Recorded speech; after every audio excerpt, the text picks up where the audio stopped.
Hi, my name's Ryan Frieden. I'm in the business management field, and I have a passion for effective management and leadership. I wanted to share a few things that I've learned with you throughout my own career or through various coursework or books that I've read on the subject. The first concept or idea that I want to share with you is the idea of ownership.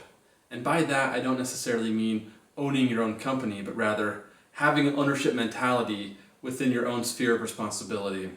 I think having that ownership mentality can make a huge difference. To help illustrate this concept of ownership, I want to refer to the classic show Seinfeld. In one of my favorite episodes, Jerry rents a car, and when he goes to pick it up, he finds out that they ran out of the type of car that he rented. Now, the front desk person goes to speak with her supervisor, and she comes back and offers Jerry a different vehicle. When she asks Jerry if he'd like to get the insurance, he responds in a way that's really telling about ownership. He says, "Yeah, you better get me the insurance because I'm going to beat the heck out of this thing."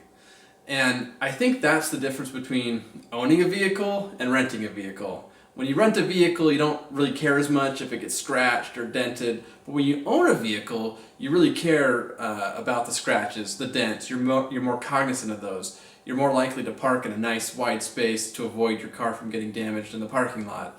All these things that you do when you own a car versus things you don't do when you rent a car. I think the same principle applies to business. When you have an ownership mentality, you care a little bit more. You have more pride in your work. You don't have to wait to be told what to do or how to do it. You come up with your own solutions because you own it. You're responsible.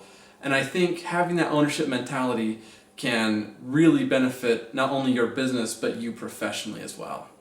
Another critical component or attribute for any business manager or leader of any kind is a sense of enthusiasm for the work that you're doing. I think in order to effectively lead or inspire others, you first have to be inspired by what you're doing. I want to share with you a video clip from the head coach of the University of Michigan's football team, Jim Harbaugh, as he talks about his father and what made his father so successful as a football coach and as a dad decades before him. Take a look. I told you the story about your dad. Your dad was priceless when he came in. I can picture it. I can see it. I've seen it 1,000 times. Patrick? Yeah. Harbaugh. But was he like... I didn't even have to be there. Was he like that at home? Oh, yeah. Everything. Growing up was both parents made everything exciting. Everything was fun and enthusiastic. You got dropped off at school, my brother and I, and my dad would say, "Grab your lunches and attack this day with an enthusiasm unknown to mankind."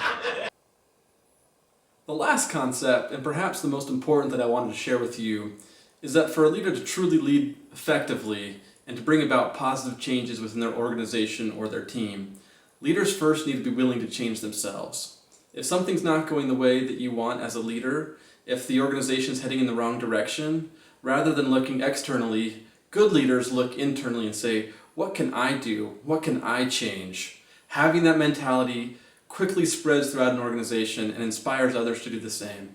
I think that's the recipe for bringing about positive and meaningful changes. Well, I appreciate you taking the time to watch this video, and I hope you have a wonderful day.